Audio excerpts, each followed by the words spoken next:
Good morning. இன்றைக்கி நம்ம fuzzy mathematics பேப்பரில் டியூவல் ட்ரிப்பிள் ரிலேட்டடாக உள்ள தியரம்ஸ் தான் பார்க்க போகிறோம். ஸோ டியூவல் ட்ரிப்பிள்னால் என்ன அப்படிங்கிறத போன கிளாஸில் பார்த்துருந்தோம். அது ரிலேட்டடாக ஒரு தியரமும் நம்ம பார்த்துருந்தோம். ஸோ இந்த டியூவல் ட்ரிப்பிளில் உள்ள ரிமைனிங் தியரம்ஸ் தான் இன்றைக்கி கிளாஸில் கண்டினியூ பண்ண போகிறோம். ஓகேவா? ஸோ இப்போ இதில் மொதல் தியரம் என்னது அப்படின்னா, கிவன் எ டி நார்ம் ஐ, ஒரு டி நார்ம் ஐங்கிறது கொடுத்துட்டாங்க. அதை மாதிரி இன்வல்யூட்டிவ் ஃபஸி காம்ப்ளிமெண்ட் சி அப்படிங்கிறது இருக்குது. T norm I, involutive fuzzy complement C அப்படிங்கிறது இருக்குது.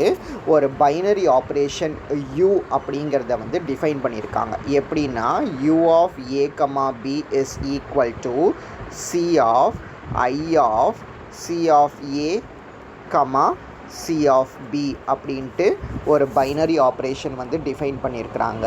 ஸோ இந்த யூவை நம்ம என்னென்னு சொல்லணும்னா டி கோநார்ம் அப்படிங்கிறத ப்ரூவ் பண்ணணும்.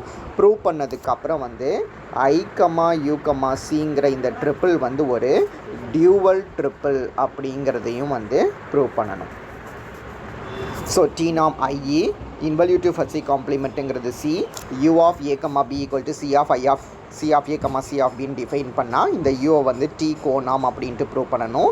ஐ கமா யூ கமா சிங்கிறத டியூவல் ட்ரிப்பிள் அப்படின்ட்டு ப்ரூவ் பண்ணணும். ஸோ இதை நம்ம டி கோநார்ம் அப்படின்ட்டு ப்ரூவ் பண்ணுறதுக்கு அது U1லேருந்து U4 வரைக்கும் இந்த 4 ஆக்சியமையும் சாட்டிஸ்ஃபை பண்ணுது அப்படின்ட்டு சொன்னால் போதும். இந்த யூவை டி கோநார்ம் அப்படின்ட்டு ப்ரூவ் பண்ணிடலாம். ஸோ U1லேருந்து U4ங்கிற ஆக்சிம் ப்ரூவ் பண்ணுறதுக்கு நம்ம I1லேருந்து I4 வரைக்கும் உள்ள இந்த ஆக்சிமை யூஸ் பண்ணி U1லேருந்து U4 வரைக்கும் ப்ரூவ் பண்ணுவோம். ஸோ இது டி நார்முக்கு கீழே இந்த ஆக்சிம்ஸ் எல்லாம் எழுதியிருப்போம். டி கோநார்முக்கு கீழே இந்த ஆக்சிம்ஸ் எல்லாத்தையும் நம்ம எழுதியிருப்போம். ஸோ அது என்ன அப்படிங்கிறத வேணால் நீங்கள் ஒரு தடவை எடுத்து பார்த்துட்டு இந்த வீடியோவை கண்டினியூ பண்ணுங்கள். ஓகேவா? ஸோ இப்போ ப்ரூவ் பண்ண ஆரம்பிப்போமா? ஃபஸ்ட் ஆக்சிம் U1 ப்ரூவ் பண்ணணும். U1 ஆக்சுவலாக என்னதுன்னா U of A comma 0 equal to A அப்படின்ட்டு ப்ரூவ் பண்ணணும். ஸோ அப்போ U ஆஃப் ஏ கமா 0வை பார்ப்போம். ஸோ கொஸ்டினில் என்ன கொடுத்துருக்காங்கன்னா, U of A comma B is nothing but C of I of C of A comma C of B அப்படின்ட்டு கொடுத்துருக்குறாங்க. ஓகேவா? ஸோ இதை எப்படி எழுதிக்கலாம் அப்படின்னா, C of I of C of A comma பிக்கு பதிலாக 0ன்னு போட்டுக்கலாமா? ஏன்னா இங்கே பிக்கு பதிலாக 0ன்னு இருக்குது. அப்போ I of C of A comma C of 0வோட வேல்யூ நமக்கு 1 அப்படிங்கிறது தெரியும். அப்போ சி ஆஃப் ஏ கமா 1 அப்படின்ட்டு எழுதிக்கலாம். So I of C of A comma 1 நம்ம இப்போ என்ன செய்ய போகிறோம்னா I1ங்கிற ஆக்சிம் யூஸ் பண்ண போகிறோம். I1ங்கிறது டி நார்முக்கு கீழே இருக்கும். ஸோ அந்த ஆக்சிமை நம்ம யூஸ் பண்ணோம் அப்படின்னா இதுக்கு பதிலாக எதை ரீப்ளேஸ் பண்ண முடியும் அப்படின்னா சி ஆஃப் ஏ அப்படின்ட்டு ரீப்ளேஸ் பண்ண முடியும். ஏன்னா I of A comma 1 equal to ஏங்கிறது தான் மொதல் axiom. So C of A is nothing but A அப்படின்ட்டு நமக்கு தெரியும். அப்போ U of A comma 0 equal to A அப்படிங்கிறது கிடச்சிரும். அப்போ U1 சாட்டிஸ்ஃபை ஆகிடும். ஸோ இப்போ U2 பார்த்தோம் அப்படின்னா, U2 என்னதுன்னா B less than or equal to D அப்படின்னா U of A comma B less than or equal to U of A comma D அப்படிங்கிறத ப்ரூவ் பண்ணணும். ஸோ இப்போ B less than or equal to Dனா நமக்கு என்ன தெரியும்னா, C of B is greater than or equal to C of D அப்படிங்கிறது நமக்கு தெரியும். இது ஃபஸி காம்ப்ளிமெண்ட்டு செக்ஷன்லேயே பார்த்துருப்போம். B less than or equal to டினா C of B greater than or equal to C of D அப்படின்ட்டு. So அப்போ இதுலேருந்து நம்ம என்ன சொல்ல முடியும் அப்படின்னா, I2ங்கிற ஆக்சிமை நம்ம அப்ளை பண்ண முடியும். அப்போ I of C of A comma C of B பார்த்தோம் அப்படின்னா this is less than or equal to I of C of A comma C of D அப்படின்ட்டு நம்ம எழுதிக்கலாம். இது I2ங்கிற ஆக்சிம் நம்ம யூஸ் பண்ணியிருக்கிறோம். ஓகேவா? ஸோ இப்போ இது இருக்கட்டும். இப்போ நம்ம இந்த ஆக்சிமை யூஸ் பண்ணி தான் நம்ம ப்ரூவ் பண்ண போகிறோம் ரெண்டாவது ஆக்சிமை. ஓகேவா? ஸோ இப்போ நம்ம யூ ஆஃப் ஏ கமா பியை கன்சிடர் பண்ணலாம். அப்போ யூ ஆஃப் ஏ கமா பிங்கிறது என்னது வரும் அப்படின்னா,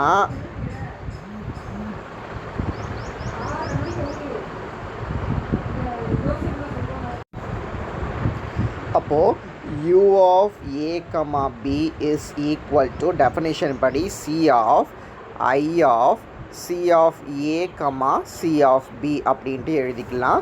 இப்போ இதை தான் நம்ம ப்ரூவ் பண்ணிட்டோம். this is less than or equal to I of c of a comma c of d அப்படிங்கிறத வந்து ப்ரூவ் பண்ணிட்டோமா. அதாவது I of a comma c of a comma c of b less than or equal to I of c of a comma c of d அப்படிங்கிறத வந்து நம்ம சொல்லிட்டோம். So அதனால இப்போ இப்படி எழுதிடலாம். ஸோ இப்படி எழுதியாச்சு அப்படின்னா this is nothing but definition படி u of a comma d. அப்போ நமக்கு என்ன கிடச்சிரும் அப்படின்னா வந்து u of a comma b less than or equal to u of a comma d அப்படிங்கிறது வந்து கிடச்சிரும். ஸோ இதுதான் வந்து u2. ஸோ தேர்ட் ஆக்சியம் பார்த்தோன்னா கம்யூட்டேட்டிவ் ப்ரூவ் பண்ணணும். அப்போ u of a comma b வந்து நம்ம எப்படி எழுதிக்கலாம்னா கொஸ்டினில் கொடுத்தது படி c of I of c of a comma c of b அப்படின்ட்டு எழுதிக்கலாம். I3 அப்படிங்கிற தேர்ட் ஆக்சியம் யூஸ் பண்ண போகிறோம். அதை யூஸ் பண்ணோன்னா c of I of c of b comma c of a அப்படிங்கிறத வந்து எழுதிக்கலாம். But this is nothing but u of b comma a. therefore u3 அப்படிங்கிறது வந்து ப்ரூவ் ஆயிரும். ஸோ நாலாவது ஆக்சியம் பார்த்தோம் அப்படின்னா வந்து u of a comma u of b comma d இதை வந்து நம்ம கன்சிடர் பண்ணுவோம். இதை என்னென்னு ப்ரூவ் பண்ணணும்னா u of a comma b comma d அப்படிங்கிறத வந்து ப்ரூவ் பண்ணணும். ஸோ இதை கொஸ்டினில் கொடுத்துருக்கிறது படி எப்படி எழுதிக்கலாம் அப்படின்னா c of I of c of a comma c of u of b comma d அப்படின்ட்டு வந்து எழுதிக்கலாம். ஓகேவா. So this is equal to c of I of c comma a. I of c of a comma first value வந்து அப்படியே இருக்கட்டும். ரெண்டாவது மட்டும் நம்ம அகைன் ஃபார்முலாவாக வந்து அப்ளை பண்ண போகிறோம். அப்போ c of u of b comma d இருக்குல்ல, இந்த u of b comma dக்கு பதிலாக again c of I of c of b comma c of d அப்படின்ட்டு எழுதிக்க போகிறோம். ஸோ க்ளோசிங் ப்ராக்கெட்லாம் கரெக்டாக எத்தனை ப்ராக்கெட் க்ளோஸ் பண்ணணும்னு பார்த்து க்ளோஸ் பண்ணிடுங்க. அப்போ u of b comma dக்கு பதிலாக c of I of c of b comma c of d எழுதிக்கலாம். இப்போ இங்கே c of a அப்படிங்கிற ஃபார்மேட்டில் இருக்குது. So c of a equal to a அப்படிங்கிறது வந்து நமக்கு ஃபஸ்ட் காம்ப்ளிமெண்ட்லேருந்து தெரியும். therefore இதை எப்படி எழுதிக்கலாம்னா c of I of c of a comma I of c of b comma c of d அப்படின்ட்டு வந்து நம்ம எழுதிக்கலாம். ஸோ இப்போ நம்ம என்ன செய்ய போகிறோம்னா I4 வந்து அப்ளை பண்ண போகிறோம்.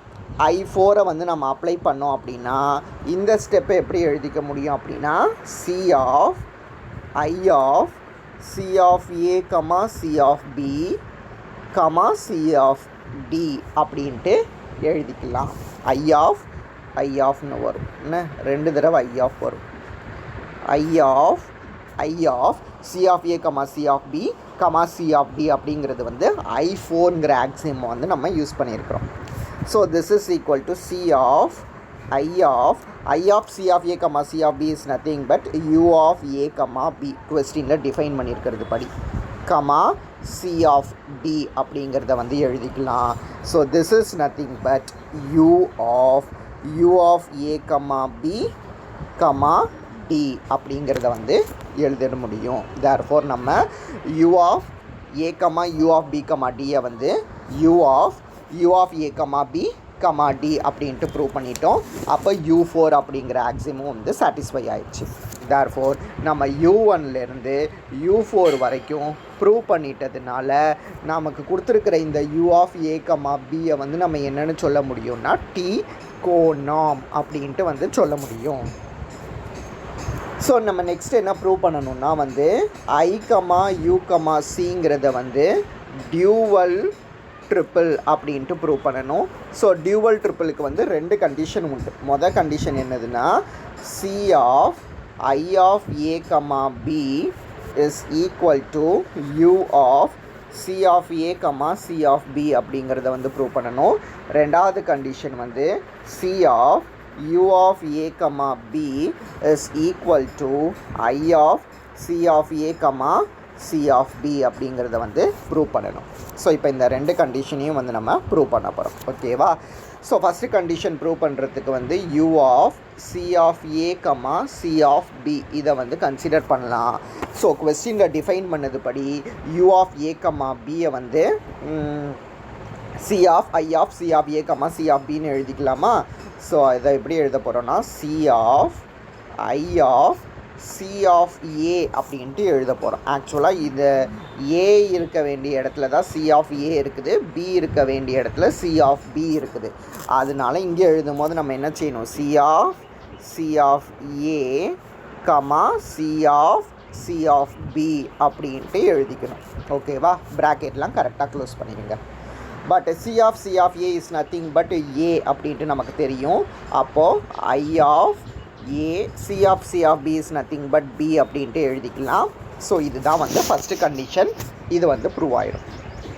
ரெண்டாவது கண்டிஷனில் வந்து c of u of a comma b இதை பார்ப்போம். ஸோ இதை எப்படி எழுதிக்கலாம் அப்படின்னா வந்து c of u of a comma bக்கு பதிலாக கொஸ்டினில் என்ன கொடுத்துருக்காங்கன்னா c of i of c of a comma c of b அப்படின்ட்டு கொடுத்துருக்குறாங்க. ஸோ இதை எழுதியாச்சு. So c of a is nothing but a அப்படின்ட்டு நமக்கு தெரியுமா? So this is equal to i of c of a comma c of b அப்படின்ட்டு எழுதிக்கலாம். இதுதான் வந்து ரெண்டாவது கண்டிஷன். ஸோ ரெண்டு கண்டிஷனுமே சாட்டிஸ்ஃபை ஆகிறதுனால i கமா u கமா cங்கிறத வந்து நம்ம டியூவல் ட்ரிப்பிள் அப்படின்ட்டு சொல்ல முடியும். ஸோ இது வந்து இம்பார்ட்டன்ட் கொஸ்டின், யூனிவர்சிட்டியில் கேட்ட கொஸ்டின் ஒரு தியரம். ஓகேவா? சரி, ரெண்டாவது தியரம் என்னது அப்படின்னா given involutive fuzzy complement c.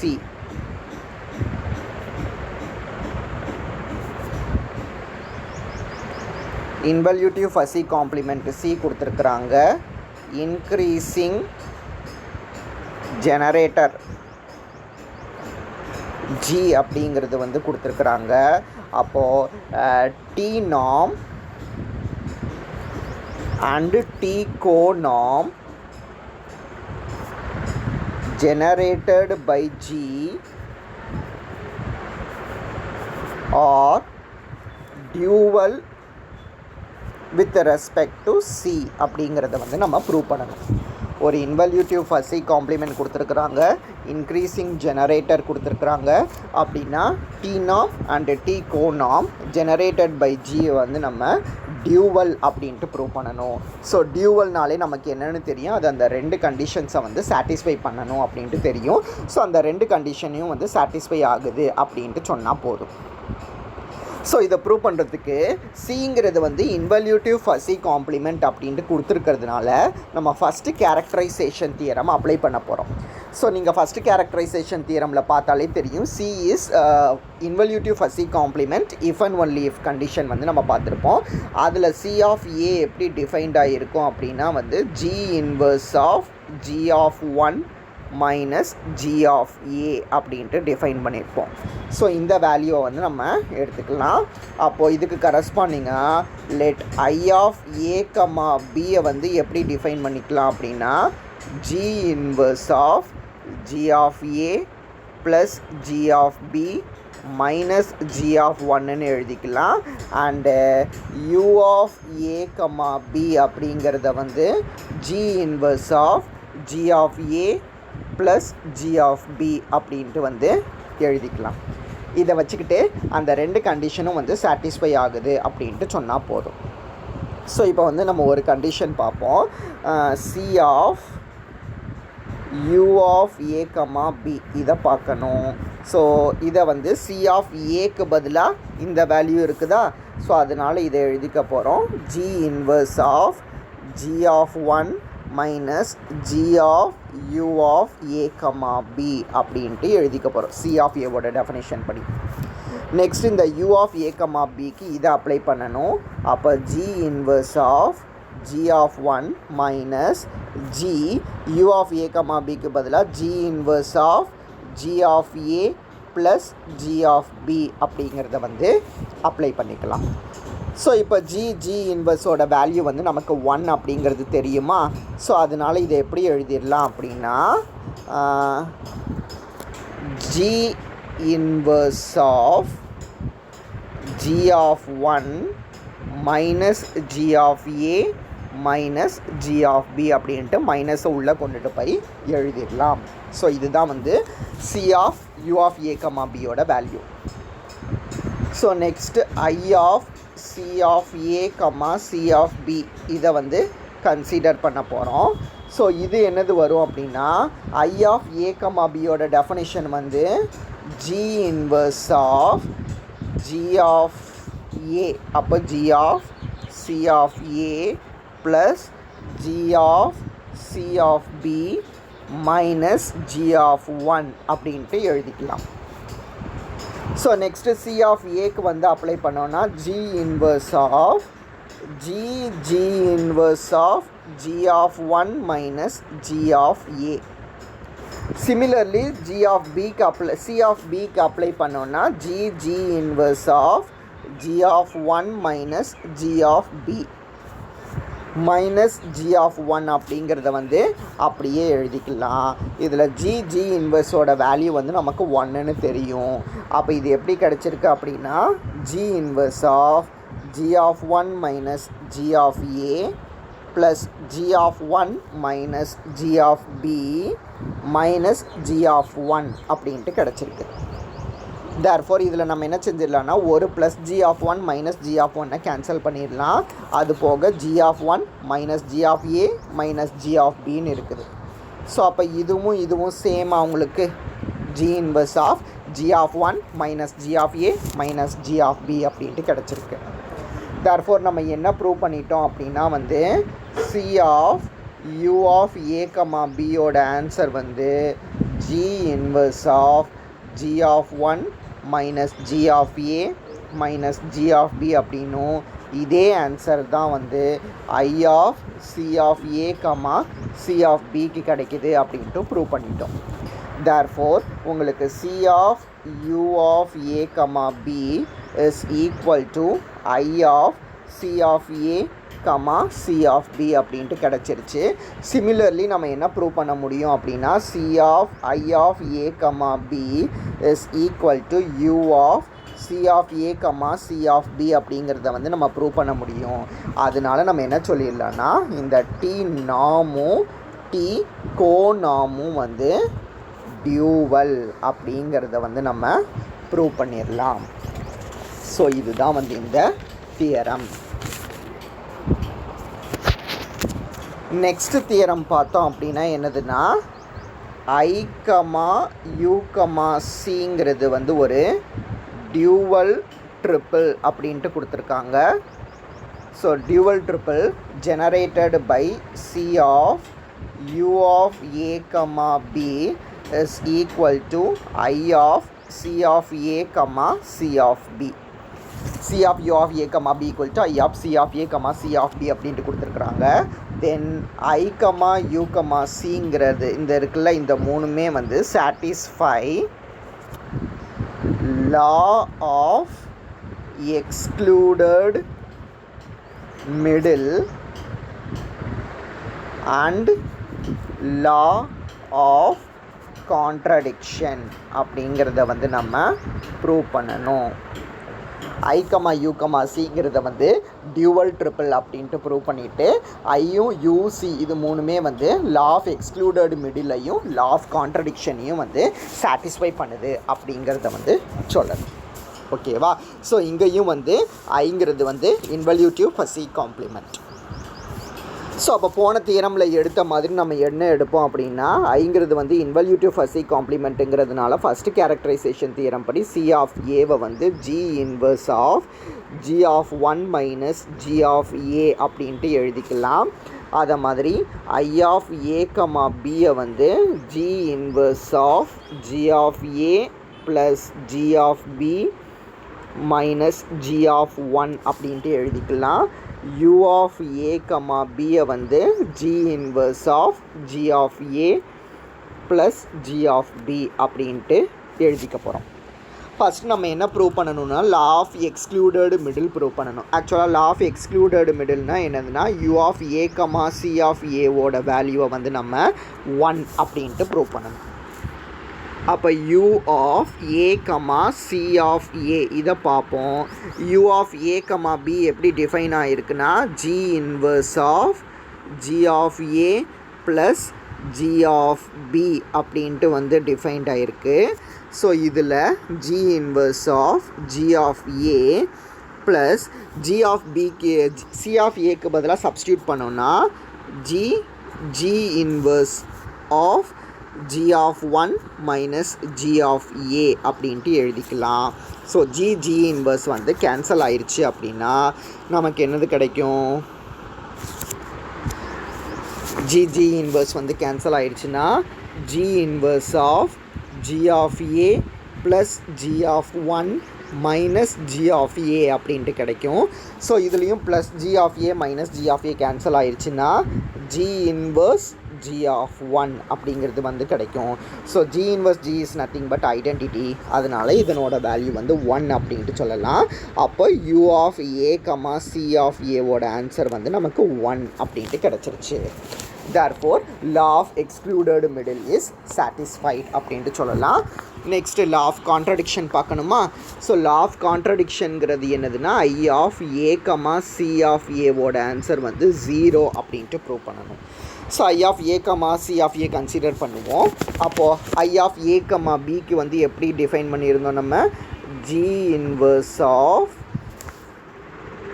G of A plus G of B minus G of 1 அப்படின்ட்டு டிஃபைன் பண்ணியிருந்தோம். So this is equal to G inverse of G of A plus G of C of ஏக்கு பதிலாக G inverse of g of 1 minus g of a அப்படின்ட்டு எழுதிக்கலாம். Minus g of 1 அப்படிங்கிறது வந்து அப்படியே இருக்கும். ஸோ அப்போ இது கேன்சல் ஆயிடுச்சுன்னா g inverse of g of a plus g of 1 minus g of a minus g of 1 அப்படின்ட்டு வரும். ஸோ இது எல்லாமே ப்ளஸ்ஸு மைனஸ் கேன்சல் ஆகிடுச்சுன்னா g inverse of 0. So this is nothing but 0. So I of C of A equal I of A comma C of A equal to 0ன்னு கிடச்சிருச்சு. therefore law of contradiction is satisfied அப்படின்ட்டு சொல்லலாம்.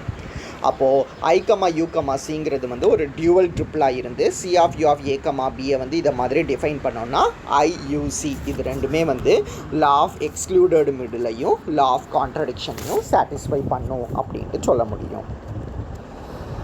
So next theorem பார்த்தோம் அப்படின்னா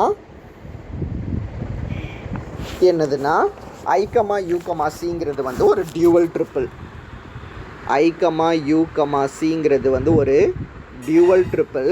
இது மேலே சொன்ன அந்த லா ஆஃப் எக்ஸ்க்ளூடட் மிடிலையும் லா ஆஃப் கான்ட்ரடிக்ஷனையும் வந்து சாட்டிஸ்ஃபை பண்ணுது அப்படின்ட்டு ஸ்டேட்மெண்ட்டில் கொடுத்துருக்காங்க. Then I comma U comma சிங்கிறது வந்து does not satisfy distributive law அப்படிங்கிறத வந்து நம்ம ப்ரூவ் பண்ணணும். ஐ கமா யூ கமா சிங்கிறது வந்து ஒரு டியூவல் ட்ரிப்பிள்.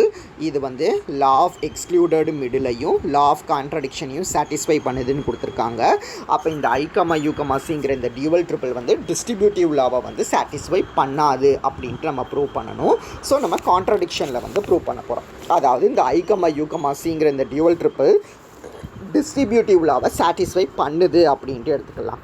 ஸோ சாட்டிஸ்ஃபை பண்ணுது அப்படின்னா then I of A comma U of B comma டியை வந்து நம்ம எப்படி எழுதிக்க முடியும் அப்படின்னா U of I of A comma B comma I of A comma D அப்படின்ட்டு எழுதிக்க முடியும். Next let E be equilibrium of C அப்படின்ட்டு எடுத்துக்கலாம். ஈங்கிறத வந்து ஈக்குலிபிரியம் ஆஃப் சி அப்படின்ட்டு எடுத்துக்கலாம். நமக்கு என்ன தெரியும் அப்படின்னா ஃபஸ்ட் காம்ப்ளிமெண்ட் படி சி ஆஃப் 0வோட வேல்யூ வந்து 1 அப்படின்னும் சி ஆஃப் 1ஓட வேல்யூ வந்து 0 அப்படின்னும் தெரியும். ஸோ அப்போ இதுலேருந்து நம்ம என்ன சொல்ல முடியும்னா ஈயோட வேல்யூ கண்டிப்பாக 0க்கோ அல்லது 1க்கோ ஈக்குவலாக இருக்காது. ஏன்னா சி ஆஃப் 0 வந்து 1, சி ஆஃப் 1 வந்து 0 அப்படிங்கிறதுனால ஈயோட வேல்யூ 0வாவோ 1ஆவோ இருக்காது அப்படின்ட்டு சொல்ல முடியும். அப்போ law of excluded middle and law of contradiction இதை அப்ளை பண்ணிக்கலாம். இப்போ யூ ஆஃப் இ கமா ஈயை பார்த்தோம் அப்படின்னா இதை எப்படி எழுதிக்கலாம்னா U of E comma C of E அப்படின்ட்டு எழுதிக்கலாம். லா ஆஃப் எக்ஸ்க்ளூடட் மிடில் என்னது? U of A comma C of ஏவோட வேல்யூ வந்து 1. ஸோ அதனால யூ ஆஃப் இ கமா ஈயோட வேல்யூ வந்து 1. Similarly I of E comma E அப்படின்ட்டு பார்க்கலாம். இதை வந்து எப்படி எழுதிக்கலாம்னா I of E comma C of E அப்படின்ட்டு எழுதிக்கலாம். ஏன்னா C of E equal to E அப்படிங்கிறது வந்து நமக்கு முன்னாடியே தெரியும். இதெல்லாம் ஃபர்ஸ்ட் காம்ப்ளிமெண்ட்லேயே நம்ம பார்த்துருக்கோம். ஸோ அதனால் ஈக்கு பதிலாக சி ஆஃப் இங்கிறத வந்து நம்மளால் எழுதிக்க முடியும். ஸோ அப்போ I of E comma C of E, I of E comma C of இயோட ஆன்சர் வந்து 0. இது தானே லா ஆஃப் கான்ட்ரடிக்ஷன். ஸோ அதனால் இது தெரியும். அப்போ யூ ஆஃப் இ கமா இக்கு ஆன்சர் வந்து 1, ஐ ஆஃப் இ கமா இக்கு ஆன்சர் வந்து 0. இது வந்து லா ஆஃப் எக்ஸ்க்ளூடட் மிடிலும் லா ஆஃப் கான்ட்ரடிக்ஷனையும் அப்ளை பண்ணி எழுதி வச்சுருக்கிறோம். ஓகேவா? ஸோ இப்போ இந்த டிஸ்ட்ரிபியூட்டிவ் லாக்கு வந்து வருவோம். ஸோ டிஸ்ட்ரிபியூட்டிவ் லாவில் பார்த்தோம் அப்படின்னா I of E comma U of E comma E இதை கன்சிடர் பண்ணலாம். ஸோ இதை வந்து லா டிஸ்ட்ரிபியூட்டிவ் லா சாட்டிஸ்ஃபை ஆனால் இதை எப்படி எழுதிக்க முடியும் அப்படின்னா U of I of E comma E comma I of E comma E அப்படின்ட்டு எழுதிக்க முடியும். So this is equal to இப்போ எல்ஹெச்எஸில் I of E comma U of E comma இக்கு பதிலாக ஆன்சர் வந்து 1 அப்படின்ட்டு வச்சுருக்கிறோம். ரைட் ஹேண்ட் சைடில் பார்த்தோம்னா ஐ ஆஃப் இ கமா இக்கு பதிலாக 0 அப்படின்ட்டு எழுதி வச்சுருக்கிறோம். இப்போ I1ங்கிற ஆக்சிம் தெரியும்ல, டி நார்மில் ஃபஸ்ட்டு ஆக்சிம். ஸோ அதுபடி ஐ ஆஃப் இ கமா 1ஓட ஆன்சர் வந்து இ, அதை மாதிரி யூ ஆஃப் 0 கமா 0ஓட வேல்யூ வந்து 0 அப்படின்ட்டு நமக்கு கிடைக்கும். ஸோ அப்போ வந்து டிஸ்ட்ரிபியூட்டிவ் லாவை நம்மளோட டியூவல் ட்ரிபிள் சாட்டிஸ்ஃபை பண்ணுச்சு அப்படின்னா ஈயோட ஆன்சர் வந்து 0 அப்படின்ட்டு கிடைக்குது. இது வந்து ஒரு கான்ட்ரடிக்ஷன். ஏன்னா ஈயோட வேல்யூ வந்து 0க்கும் ஈக்குவல் கிடையாது, 1க்கும் ஈக்குவல் கிடையாது. ஸோ எதனால் இந்த கான்ட்ரடிக்ஷன் வந்ததுன்னா இந்த டிஸ்ட்ரிபியூட்டிவ் லாவை சாட்டிஸ்ஃபை பண்ணும் அப்படின்ட்டு எடுத்ததுனால இந்த கான்ட்ரடிக்ஷன் வருது. ஸோ டிஸ்ட்ரிபியூட்டிவ் லாவை சாட்டிஸ்ஃபை பண்ணாது அப்படின்ட்டு வந்து நம்ம ப்ரூவ் பண்ணிடலாம். ஸோ இதுதான் வந்து இந்த தியரம். ஸோ அப்போ இன்றைக்கி கிளாஸில் வந்து நம்ம 4 தியரம்ஸ் வந்து டியூவல் ட்ரிபிள் ரிலேட்டடாக வந்து பார்த்துருக்கோம். ஸோ இந்த 4 தியரம்ஸையும் வந்து இன்றைக்கி கிளாஸில் பாருங்கள்.